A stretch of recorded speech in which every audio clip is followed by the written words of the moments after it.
madurar como seguidores de Cristo? ¿Cómo podemos dedicarnos a conocer a Jesús más profundamente y entonces amar a Jesús y adorar a Jesús con más pasión? A veces unos hermanos aún pueden estar demasiado cómodos y nada más ir a la iglesia, cantar unos cantos, escuchar la enseñanza y regresar a sus casas sin desarrollar una pasión para vivir en santidad y glorificar a Cristo en la aplicación de la palabra de Dios en sus propias vidas. Que en su vida cristiana el ir a la iglesia puede llegar a ser algo nada más como rutinario, algo común, en el sentido que no está aumentando las llamas del fuego en sus corazones. No hay arrepentimiento diario y una perseguida de la santidad personal. No hay una comunicación con el Dios viviente por la oración y la lectura de la palabra. Entonces quiero preguntar, ¿cómo está tu vida, mi hermano? ¿Cómo está tu relación con el Señor, mi hermana? ¿Cómo está tu salud espiritual? A lo mejor es tiempo para sacar el termómetro y checar tu temperatura. Pues aunque no hay un termómetro así, pues pueden hacer algunas preguntas diagnósticas para evaluar la condición de tu propia vida espiritual. Puedes hacer algunas evaluaciones o observaciones personales para ver si estás creciendo más fuerte o aún quedando más débil. ¿Cuándo fue la última vez que leíste la Biblia y al terminaste con un entusiasmo a compartir con otros lo que leíste? O por algunas personas, a lo mejor la pregunta puede ser más simple. ¿Cuándo fue la última vez que leíste la Biblia? ¿Cómo ves tus vecinos, tus colaboradores en el trabajo, otros estudiantes en la escuela, sus familiares incrédulos? ¿Son fuentes de irritación y frustración nada más? ¿O estás preocupado por sus almas? ¿Cuándo fue la última vez que oraste por ellos? Hiciste el sacrificio para mostrar el amor de Cristo a ellos y hablaste el evangelio a ellos. Cuando pecas, ¿sientes triste por ofender a un Dios santo? ¿Cuáles son tus hábitos en ver la televisión y el internet? ¿Han bajado o subido tus condiciones sobre cuáles cosas permites a entrar a sus ojos y sus oídos como forma de entretenimiento? ¿Cómo está tu salud espiritual?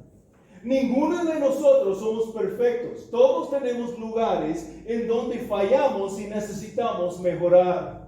La pregunta es si estamos listos a dedicarnos a hacer lo que sea necesario en nuestras vidas. ¿Estás listo? ¿Estás lista a dedicarse a los medios de la gracia de Dios dados por Él para participar con el Espíritu Santo en el proceso de la santificación progresiva?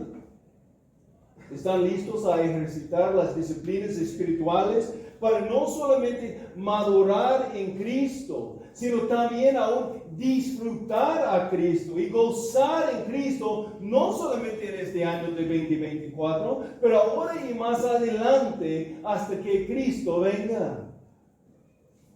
Decidimos como sus pastores empezar el mes de febrero con un nuevo estudio, empezando este martes a las 7 vamos a estar estudiando juntos ciertos temas para prepararnos que van a hacerlos que entreguen como los primeros miembros de la Iglesia Bíblica Redención. Pues es un estudio no solamente para algunos, pero para todos. Es algo que servirá para conocernos y las creencias y las prácticas de la Iglesia, aun si todavía estás evaluando si la iglesia es donde va a comprometerse a ser miembro. Va a ser una enseñanza en formato más interactivo para que podamos dar respuestas a tus preguntas.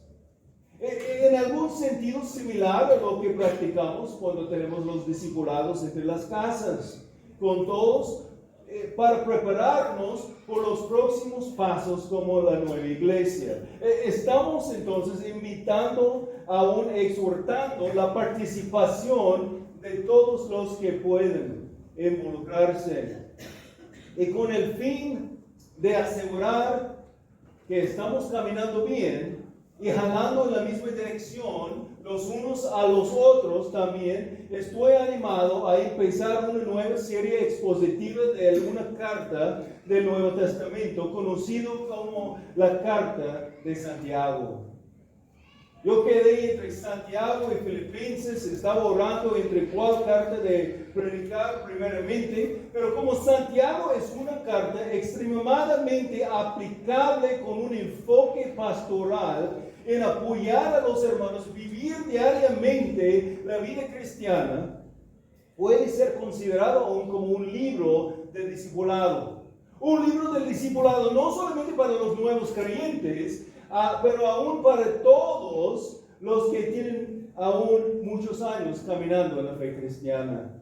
Hace unos años en la Iglesia Palabra de Cristo prediqué una serie de Santiago, pero aún para los que estaban allí no son los mismos hermanos en el sentido que ya han madurado en su fe y en su conocimiento de la palabra. Entonces van a estar escuchando con un nuevo nivel de entendimiento y nuevas áreas de aplicación. De la misma manera, aún podemos decir que yo no soy el mismo pastor que predicó Santiago hace unos años, porque los pastores, como los demás, siempre estamos en un proceso de madurar y conocer mucho más de la palabra. Cada vez que leemos toda la Biblia, nuestras vidas han sido cambiadas. Y cada vez que vamos a leer, vamos a ver más cosas en la palabra de Dios que a lo mejor no hemos visto antes, por lo menos no hemos visto de la misma manera, porque estamos acercando a la palabra de Dios con más conocimiento del resto de la palabra. Y vamos a experimentar la lectura de la palabra y el estudio de la misma palabra en diferentes maneras. Pero por otros, un profundo estudio de Santiago va a ser un totalmente nueva experiencia que va a ser usado en el proceso de transformar la vida y la perspectiva cómo interpreta lo que está experimentando en su propia vida. Cómo ver qué es la perspectiva que va a tener sobre las cosas que estás enfrentando semana tras semana, mes tras mes en tu vida. Entonces quiero animarles a escuchar los mensajes de Santiago y los mensajes de Pastor Antonio y nuestros residentes pastorales con un enfoque de aprender para aplicar personalmente las implicaciones de los textos bíblicos y lo que la Biblia nos enseña. Algunos de ustedes a lo mejor descubrirán que no son en verdad cristianos. Van a reconocer que aún asistiendo a la iglesia, algunos por algo de tiempo, a lo mejor no han llegado al arrepentimiento verdadero y no han llegado a la fe genuina en Cristo Jesús. Y necesitan entonces arrepentirse y entrarse a la familia cristiana. Necesitan ser convertidos a Cristo por el arrepentimiento y la fe. Otros son creyentes, pero en diferentes etapas del crecimiento espiritual. Y si renovamos nuestra dedicación hacia como iglesia, vamos a ver grandes transformaciones en nuestras vidas y la oportunidad de formar una iglesia madura que puede proclamar el Evangelio aquí en Los Mochis y alrededor, mostrando la evidencia del poder del Evangelio para transformar las vidas de los que confían en el Señor Jesucristo. Esto es nuestro deseo. Señor, damos gracias por tu palabra y pedimos que ahora en esta tarde podamos entrar al estudio de tu palabra con ojos abiertos espiritualmente, para entender el mensaje, para recibir el mensaje y para entender cómo este estudio puede ser algo para transformar nuestras vidas, porque toda la palabra es tuya, inspirada por ti, Señor, y usado para transformar nosotros, para cambiar nuestras vidas. Entonces pido, Señor, que nuestro estudio ahora puede ser usado para abrir los ojos de los que todavía no han conocido a Cristo, para que puedan ver Cristo como es, y para los que son creyentes, para impactar nuestras vidas, para motivarnos a dedicarnos más y permitir tu Espíritu transformar a nuestras vidas por medio de tu palabra santa. Pedimos en el nombre de Jesús. Amén. Muy bien, el día de hoy yo tengo un propósito principal en nuestro tiempo. En lugar de exponer una porción de la palabra de Dios, quiero enfocar nada más en más que nada descargar el flujo de la carta por medio de explicar algunas frases repetidas e indicadores, o sea, señales gramáticas dentro del texto que sirve para apoyarnos para ver los puntos de énfasis, que va a ayudarnos a ver los puntos principales del autor, quien escribió esta carta bajo la inspiración del Espíritu Santo. También entraremos al versículo 1 para empezar esta nueva serie expositiva, versículo por versículo y pasaje por pasaje. Por medio de dar cuenta a la estructura gramática de la carta, podemos entender el enfoque principal de su autor, que fue escribiendo bajo la inspiración del Espíritu Santo, y entender las conexiones que existen entre las instrucciones dadas por medio de esta carta. La verdad es que entre los años muchos han pensado que esta carta, la carta conocida como Santiago, no tiene una estructura o flujo de pensamiento. Algunos han pensado que la carta sea nada más que una colección de varios proverbios, o sea, instrucciones sobre varios temas tirados a la página al azar. Pero con el estudio más cuidadoso podemos ver las conexiones y en verlas podemos entender mejor el propósito de la carta y cada parte de la carta. Entre mi estudio de la palabra me he dedicado a entender mejor la manera que algunos autores bíblicos, como Santiago, han usado las escrituras de otros escritores bíblicos, escribiendo su porción de la palabra de Dios. En muchas maneras, en el Antiguo Testamento, los profetas del Antiguo Testamento expusieron los libros de Moisés. Y los apóstoles también usaron el Antiguo Testamento en sus enseñanzas del Nuevo Testamento. En el libro de Santiago, por ejemplo, encontramos referencias a las enseñanzas del libro de Levítico, pero en particular ilusiones de las enseñanzas de Jesucristo usando las referencias de Levítico en sus escritos, en sus predicaciones. Más que eso, es notable que muchas de las enseñanzas encontradas en Santiago son expresiones y exposiciones de las enseñanzas de Jesús mismo, en particular las enseñanzas encontradas en el Sermón del Monte de Jesús. Aunque toda la Biblia sea la palabra de Cristo, en una manera más particular podemos ver la huella del Señor entre las enseñanzas de la carta de Santiago.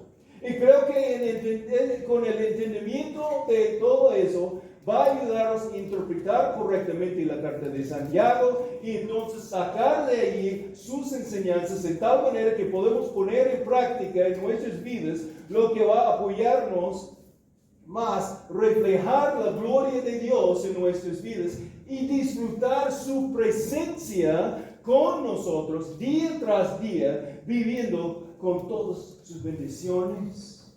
Vamos a entender mejor una porción de la palabra de Cristo que puede transformar a nuestras vidas de maneras ambos muy prácticas, tal como muy profundas. Estamos empezando una jornada con el fin de conocer mejor nuestro Señor y vivir mejor por su sabiduría. Nuestra serie expositiva de Santiago puede ser usada para seguir transformando nuestras vidas, para nuestro bien y para reflejar mejor la gloria de Dios. Entonces, el mensaje de hoy va a ser más introductoria por naturaleza. Necesitamos ver bien el trasfondo de la carta, conocer mejor el autor de la carta y sus propósitos, y entender cómo cada porción de la carta se conecta con otras porciones de la carta para subrayar el propósito principal. El autor tiene un fin principal, como vamos a ver, entre cada porción de su carta. Él de un corazón pastoral está escribiendo a cierto grupo de personas que están viviendo entre muchas pruebas, aún persecuciones, dificultades, tal como muchos de nosotros estamos enfrentando dificultades a veces en nuestras vidas. Y de un corazón pastoral, el autor está escribiendo para apoyar las personas vivir de tal manera que disfrutan la vida con el Señor. El autor tiene un fin principal, como vamos a ver, y entre cada porción de su carta. Él está mostrando de manera muy práctica cómo la aplicación de su punto principal impactará nuestras vidas. Entonces, vamos a empezar con Santiago 1 y versículo 1. Santiago, siervo de Dios y del Señor Jesucristo, a las 12 tribus que están en la dispersión, saludos. Desde el principio debemos saber quién es el autor llamado Santiago aquí y quiénes son las personas originales que recibieron la carta para que podamos entender el enfoque principal que él tiene. Como les digo, nuestro mensaje va a enfocar solamente el versículo 1 y un sobrevisto panorámico de toda la carta. Entonces, Santiago, siervo de Dios y del Señor Jesucristo. Vamos a notar aquí para el principio 3 cosas sobre el autor que no solamente pueden descubrir algo de la vida del autor, pero que también deben ser descripciones de nosotros como cristianos. A lo mejor algunos ya saben, pero es digno de repetir por los demás. El autor de la carta, aunque llamado Santiago aquí, se ha llamado Jacobo en el resto de los pasajes en el Nuevo Testamento. El autor humano, escribiendo bajo la inspiración del Espíritu Santo, fue Jacobo, el medio hermano, el hermano de Jesucristo, el pastor principal en la iglesia primitiva en Jerusalén. Hay 2 hermanos de Jesús quienes escribieron en el Nuevo Testamento. Jacobo, quien escribió la carta ahora conocido como Santiago, la mayoría de las traducciones en español, y Judas, quien escribió la carta muy pequeñita pero poderosa que tenemos después de las cartas de Juan. Fueron 2 hermanos de Jesús, o como algunos dicen, medio hermanos. Fueron hijos de José y María. No fueron primo hermanos, como dice la Iglesia Católica, en su intento de defender la mentira de que María fue una virgen perpetuamente. Fueron hermanos de Jesús. Sin duda crecieron con él, pero aún siendo tan cerca la luz, no vieron la luz hasta después su crucifixión y su resurrección. Entonces, la primera cosa que notamos aquí sobre el autor de la carta, Jacobo fue cegado por la luz al principio de su vida. Jacobo fue cegado por la luz al principio de su vida. Jacobo, como todos de nosotros, andaba en las tinieblas. Andaba, si somos creyentes verdaderos. A lo mejor algunos aquí todavía andan en las tinieblas. Segundo Corintios 4, 3 y 4 dice: y si todavía nuestro evangelio está velado, para los que se pierden está velado, en los cuales el Dios de este mundo ha cegado el entendimiento de los incrédulos, para que no vean el resplandor del evangelio de la gloria de Cristo, que es la imagen de Dios. Aún Satanás quiere que las personas no vean la luz, pero la única manera que podemos ver la luz, podemos percibir la luz, podemos ver a Jesús como es la luz, es por la revelación de Dios mismo. Dios tiene que revelar a Jesús a nosotros. Aun cuando la luz de Jesucristo fue brillando a su alrededor, Jacobo andaba en la oscuridad. Eso fue la condición de todo, y esto es la condición de todo incrédulo. Aún incrédulos que asisten a las iglesias. Los hermanos de Jesús no reconocieron el carácter mesiánico de su hermano mayor.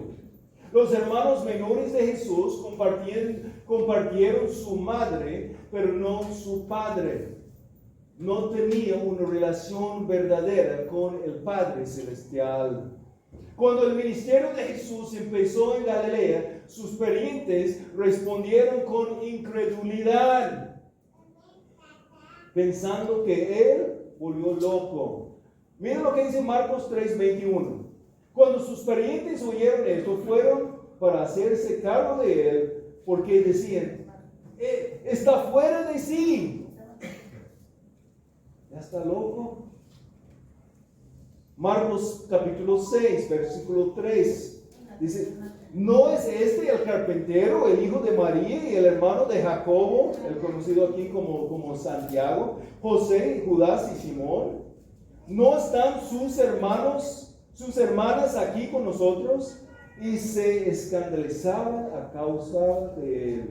Y en Juan 7:5 podemos ver cómo los hermanos habían rechazado a Jesús como Mesías cuando él estaba allí con ellos, porque ni aún sus hermanos creían en él.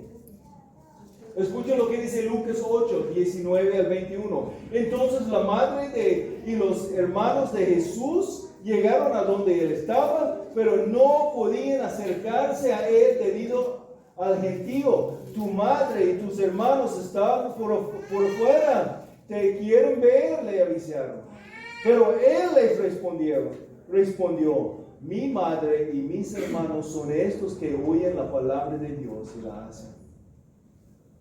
Los que son tuyos son los que responden a su mensaje. Jacobo fue cegado por la luz al principio, como todos los incrédulos. Pero después Jacobo fue traído por la luz. El resucitado Señor apareció a Jacobo y él reconoció en verdad quién era Jesús.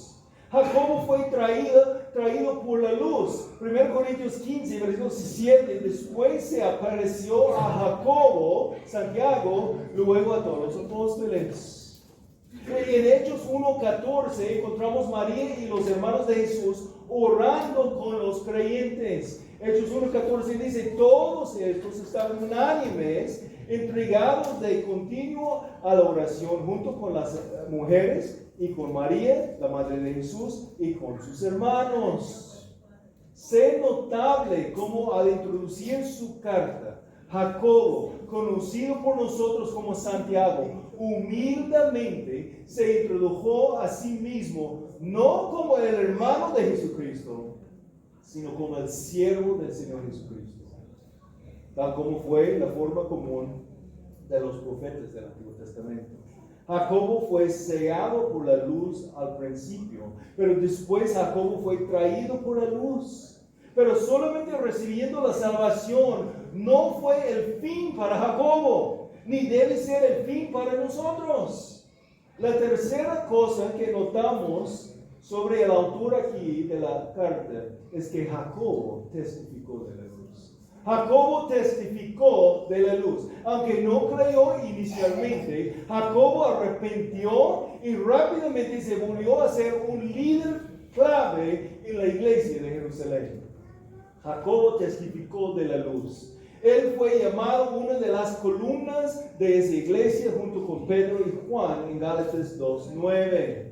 Al reconocer la gracia que se me había dado, Jacobo, Pedro y Juan, que eran considerados como columnas, nos dieron a mí y a Bernabé la diestra de compañerismo para que nosotros fuéramos a los gentiles y ellos a los de su oposición. Esto fue Jacobo, hermano del Señor, mencionado en capítulo 1 y versículo 19. También fue conocido como Jacobo el justo, por su devoción a la justicia. Y de acuerdo con un autor de libros de historia, un judío historiador, en el primer siglo, se llama Josefo, Jacobo fue martirizado en el año de 62 años después que Cristo. En Hechos 15 podemos ver cómo Jacobo fue usado grandemente entre la primera siglo de la iglesia o la iglesia primitiva, como el quien presidió sobre el concilio en Jerusalén acerca de cómo fueron de ser aceptados los gentiles creyentes entre los creyentes judíos en la iglesia. Jacobo testificó de la luz del Señor Jesucristo, tal como nosotros, los traídos a la luz desde las tinieblas, debemos testificar de la luz. No es suficiente venir a la iglesia, escuchar la enseñanza, cantar unos cantos y salir y olvidar. Todo alrededor de nosotros son personas que no conocen al Señor y debemos testificar de la luz. Mateo 5:16, así brilla la luz de ustedes delante de los hombres, para que vean sus buenas acciones y glorifiquen su Padre que está en los cielos. La única manera que los perdidos pueden glorificar al Padre es de convertirse a ser cristianos. Eso fue Jacobo, el autor de la carta, conocido como la carta de Santiago. Entonces, ¿cómo llegó de ser llamado Santiago aquí en su carta cuando fue llamado Jacobo entre el resto del Nuevo Testamento, tal como entre todo su tiempo aquí en la tierra, antes y después de su ministerio en la iglesia primitiva? Pues es interesante la pregunta, porque en algunos idiomas la carta retenga el mismo nombre que fue usado en el resto del Nuevo Testamento. Aún por lo menos hay una traducción en español que usa el título Jacobo en lugar de Santiago. Pues en el griego original es notable que el término usado, Jacobos, fue algo que fue en español traducido como Jacobo. Entonces, ¿por qué se llama Santiago ahora en nuestras Biblias? Pues el nombre Santiago no existía en la Biblia. El vocabulario constituye de una antigua deformación del nombre Jacobo, o sea, Jacobo. Por la tradición católica romana, a agregar algunos nombres con prefijo de san, significando santo, de allí había una malformación de esta palabra que era Santiago, con tiempo en algunos idiomas, y a un nuevo nombre que nunca existía por este hombre, Jacobo, cuando él vivía aquí en la tierra. Y aunque el autor de la carta y por consecuencia el título de la carta está reconocido como Santiago, y podemos usarlo así, debemos dar cuenta que este hombre llamado Santiago ahora, entre nuestro estudio, realmente es el mismo Jacobo, líder principal en la iglesia primitiva en Jerusalén y hermano de nuestro Señor Jesucristo. Santiago, Jacobo, siervo de Dios y del Señor Jesucristo, a las 12 tribus que están en la dispersión, saludos. Aunque la iglesia católica enfatiza a Pedro como líder en la iglesia primitiva, y la iglesia evangélica a veces tiene una tendencia a enfatizar el apóstol Pablo como el que recibe la mayoría de atención en nuestro día como uno de los líderes grandes en la iglesia primitiva. En realidad fue Jacobo, Santiago, quien realmente fue el líder principal ahí, no solamente en Jerusalén, sino también en toda la iglesia, como es notado por la manera que él presidió sobre el primer concilio de toda la iglesia, mencionado nosotros en Hechos 15. Aún el apóstol Pablo habla de Jacobo como en la misma clase de los apóstoles o los enviados, Gálatas 1:19. Pero no di a ningún otro de los apóstoles, sino a Jacobo, el hermano del Señor. En Gálatas 2:9-10 notamos que Pablo obedeció a Jacobo. Y en Hechos 12 notamos que Pedro, después que salió de la cárcel, pidió que Jacobo y los hermanos fueran informados sobre su salida de la cárcel. No estoy menospreciando la importancia del ministerio de Pedro ni de Pablo, no en ninguna manera. Nada más quiero enfatizar la importancia del ministerio de Jacobo, porque yo creo que él ha sido menospreciado mucho bajo el ministerio de ellos, especialmente el ministerio de Pablo en nuestro día. Puede ser que en nuestro día también, que hay muchos pastores muy fieles, usados grandemente en sus iglesias locales, sean menospreciados. Algunos pastores nunca van a tener sus nombres publicados como autores en los libros o anunciados como conferencistas internacionales pero la falta de renombre no debe ser tomado como una indicación de una falta de valor por causa de Cristo. Hay pastores que son excelentes expositores de la Biblia. Y sus predicaciones están escuchados aún en YouTube o por los podcasts, pero por la bendición de muchas personas. Y damos gracias por sus ministerios. Pero al mismo tiempo, ellos están pastoreando sus propias congregaciones. Y no son responsables a rendir cuentas a Dios para las almas de todos los que les escuchan. De acuerdo con el autor de los Hebreos, los pastores en las iglesias locales son responsables así, a rendir cuentas a Dios por las ovejas bajo su cuidado. Y entonces no deben ser menospreciados en su importancia entre cumplir sus llamados a la iglesia que fue dado a ellos para pastorear. Cuando llegamos a la carta de Santiago, aún algunos famosos reformadores en la historia de la iglesia como Lutero han comentado cosas muy negativas sobre la carta. En su prefacio a Santiago, en su traducción del Nuevo Testamento, Lutero comenta que parece que Jacobo tomó varias enseñanzas de los apóstoles y las tiró en el papel, como no había una estructura. Pero como vamos a ver, la carta de Santiago sí tiene una estructura que nos ayuda a entender su propósito. Aunque Lutero aparentemente no vio con mucha claridad. Pero antes que verlo, regresaremos ahora un momento al versículo 1. Santiago, siervo de Dios y del Señor Jesucristo, a las 12 tribus que están en la dispersión. Saludos. Es importante denotar algo sobre el contexto histórico aquí y las personas que recibieron la carta originalmente. Las 12 tribus que están en de la dispersión refiere a los judíos primeramente. Notamos especialmente que como Santiago fue escrito en el principio de la era de la iglesia, la mayoría de los creyentes fueron judíos todavía. Judíos creyentes que habían sido dispersados como resultado del martirio de Esteban y especialmente bajo la persecución de Herodes Agripa I. Entonces, aunque Jacobo repetidamente llama a los que recibieron su carta hermanos, hay cierto sabor judío en el contenido de su carta. La carta fue escrita entre el año de 44 y 49 después que Cristo. Entonces fue una de las primeras cartas del Nuevo Testamento. Y como vamos a ver por el material que cubre, Santiago puede ser usado como un libro de discipulado para los creyentes, para apoyarnos como creyentes, aplicar los principios bíblicos en el poder del Espíritu Santo.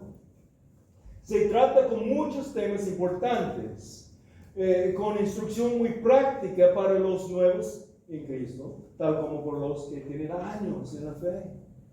Ahora, quiero platicar con ustedes un poco sobre la estructura de la carta, con el fin de apoyarnos, dar atención particular del contexto cuando empezamos a interpretar y entonces aplicar las implicaciones del contenido.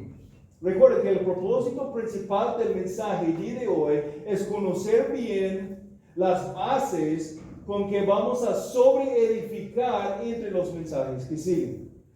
Pero también entre que veamos a la estructura, vamos a ver el propósito principal de la carta, lo que contiene una exhortación para nosotros ahora. sin tomar el tiempo para explicar todos los detalles de cómo llegamos a la conclusión sobre cuál sea el pasaje central, o sea, el pasaje pináculo de la carta, quiero presentarles como el párrafo, como es el párrafo principal, o sea, el pináculo del discurso, el pasaje principal encontrado en la carta que encontramos en Santiago 3, 13 a 18. El pasaje que nuestro hermano Luis leyó. Santiago 3, 13 al 18 sobresale entre los demás pasajes por ser distinto en su estructura y sus características gramáticas. Entonces es ahí donde encontramos el tema más grande de toda la carta. Santiago 3, empezando versículo 13. ¿Quién es sabio y entendido entre ustedes, que muestra por su buena conducta sus obras en sabia mansedumbre? Pero si tienen celos amargos y ambición personal en su corazón, no sean arrogantes y mienten así contra la verdad. Esta sabiduría no es la que viene de lo alto, sino que es terrenal, natural, diabólica. Porque donde hay celos y ambición personal, ahí hay confusión y toda cosa mala. Pero la sabiduría de lo alto es primeramente pura, después pacífica, amable, tolerante, llena de misericordia y de buenos frutos, sin vacilación, sin hipocresía. Y la semilla cuyo fruto es la justicia se siembra en paz por aquellos que hacen la paz. El párrafo aquí es diferente que los demás en que pregunta algo retórica. ¿Cómo se ve una persona sabia? Una persona sabia es notada por una conducta que concuerda con la sabiduría. Aquí podemos ver un tema principal que es ser notada en diferentes maneras entre la carta. O las implicaciones de este pasaje van a estar explicadas y enfatizadas por medio de toda la carta. Debemos seguir la sabiduría del cielo en lugar de la sabiduría mundana o del mundo. Aún podemos nombrar la sabiduría del mundo algo como la falsa sabiduría, o sea, la necedad mundana. ¿Escucharon? Debemos seguir la sabiduría del cielo en lugar de la sabiduría del mundo.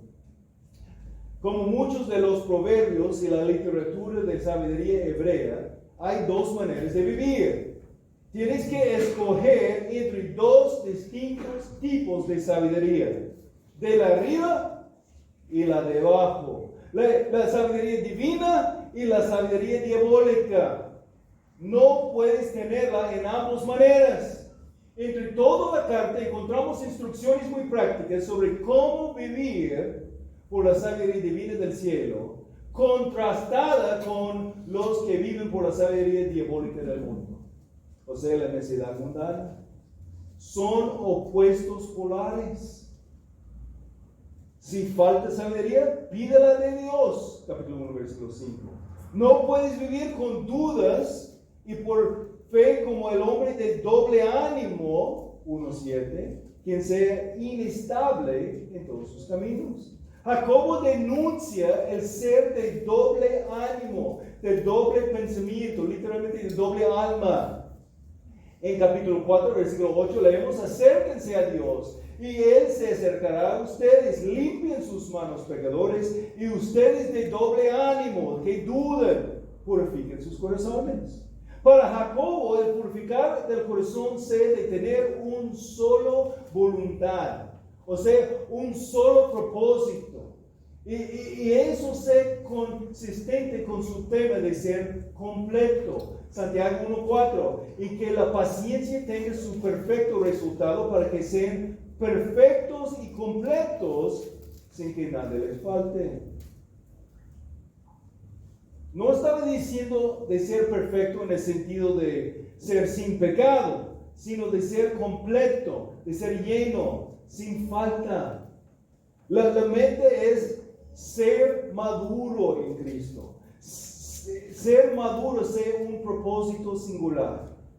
Estamos buscando ser maduros en Cristo.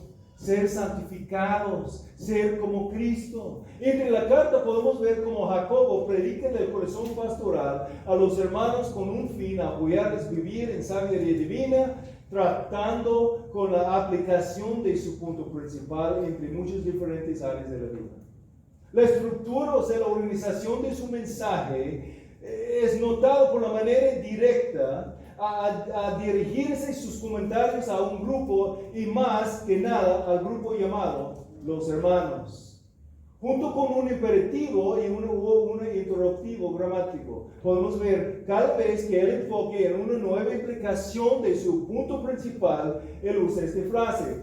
Capítulo 1, versículo 2. Tengan por sumo gozo, hermanos míos, cuando sean en diversas pruebas. 1:16. Amados hermanos míos, no se engañen. 1:19. Esto lo saben mis amados hermanos. Espero que cada uno sea pronto para oír, tardo para hablar, tardo para leer. 2:1. Hermanos míos, no tengan su fe en nuestro glorioso Señor Jesucristo con una actitud de favoritismo. 2:14. ¿De qué sirve, hermanos míos, si alguien dice que tiene fe, pero no tiene obras? ¿Acaso puede esa fe salvarlo? 3:1. Hermanos míos, que no se hagan maestros muchos de ustedes, sabiendo que recibiremos un juicio más severo, una mayor condenación. 4:11. Hermanos, no hablen mal los unos con los otros. 4:13. Oigan ahora ustedes que dicen, hoy o mañana veremos a tal o cual ciudad y pasaremos allá un año, haremos un negocio y tendremos ganancias. 5:1. Oigan ahora ricos. Entonces está dirigiendo a un grupo nueva enseñanza, pero con implicaciones de lo que él empezó. 5:7. Por tanto, hermanos, sean pacientes hasta la venida del Señor. Y por último, 5:29 y 20. Hermanos míos, si alguien entre ustedes se extravía de la verdad y alguien le hace volver, sepa que el que hace volver a un pecador del error de su camino salvará su alma de muerte y cubrirá multitud de pecados. Con cada porción iniciado de tal manera, Jacobo nos ayuda a ver cómo aplicar la sabiduría divina en nuestras vidas y entonces experimentar el ser completo o lleno. Y entonces evitar el ser de doble ánimo que viene de la sabiduría mundana o diabólica. Y tal como podemos decir que Santiago 3, 13 al 18 es el pináculo de la estructura del discurso, podemos también decir que Santiago 4, 1 al 10 contiene el pináculo exhortatorio o la exposición más fuerte basado en esta carta. Como fue nombrado por alguien, el pináculo exhortatorio. Es una por la estructura podemos ver. ¿Cómo se ve una persona sabia? Una persona sabia ser notada por una conducta que concuerda con la sabiduría. Hay una sabiduría del cielo contrastado con la sabiduría del mundo, de arriba y de abajo. La sabiduría divina y la sabiduría diabólica. Puedes vivir por la sabiduría divina del cielo o por la sabiduría diabólica del mundo. Entonces, ¿qué debes hacer? Santiago 4, 1 al 10. Hay una guerra entre de ambos lados. La guerra está dentro de nosotros. Versículo 4. Oh almas adúlteras, ¿no saben ustedes que la amistad del mundo es enemistad hacia Dios? Por tanto, el que quiere ser amigo del mundo se constituye enemigo de Dios. 6 al 10. Dios resiste a los soberbios, pero da gracia a los humildes. Por tanto, sométense a Dios. Resisten pues al diablo y huirá de ustedes. Acérquense a Dios y Él se acercará a ustedes. Limpien sus manos, pecadores, y ustedes de doble ánimo purifiquen sus corazones. Aflíjense, lamentense y lloren. Que su risa se convierta en lamento y su gozo en tristeza. Humíllense en la presencia del Señor y Él los exaltará. ¿Qué debemos hacer? Debemos arrepentirnos de confiar en la sabiduría mundana del diablo, que realmente es necedad, y empezar de confiar en Cristo y aplicar la sabiduría divina que viene del cielo. Hermanos, si queremos experimentar todas las bendiciones de Dios y reflejar la gloria de Dios en nuestras vidas, el autor de la carta de Santiago nos ayudará con enseñanzas muy prácticas para aprender cómo vivir sabiamente. Sea mi deseo para nosotros que seamos una iglesia sabia, con miembros sabios, como los que reflejen la gloria de Cristo entre nuestras familias y entre la comunidad, por vivir vidas conducidas por la sabiduría de Dios. Santiago, siervo de Dios y Señor Jesucristo, del Señor Jesucristo, a las 12 tribus que están en dispersión, saludos. ¿Eres tú siervo de Dios? ¿Un siervo del Señor Jesucristo? Si no, es tiempo de arrepentir de tu pecado. Si no estás servido, ahora sí, pues yo no sé. Pues mira tu vida. ¿Qué es el deseo de tu vida? ¿Quieres seguir al Señor y obedecer su palabra? Porque si no, puedes decir que no tienes la evidencia que tú estás siguiendo al Señor desde un corazón que confía en Él. Tienes que arrepentir de tu pecado y poner tu fe en Él. Y tu fe en Él va a ser evidenciada por una transformación de vida. Santiago mismo va a explicar.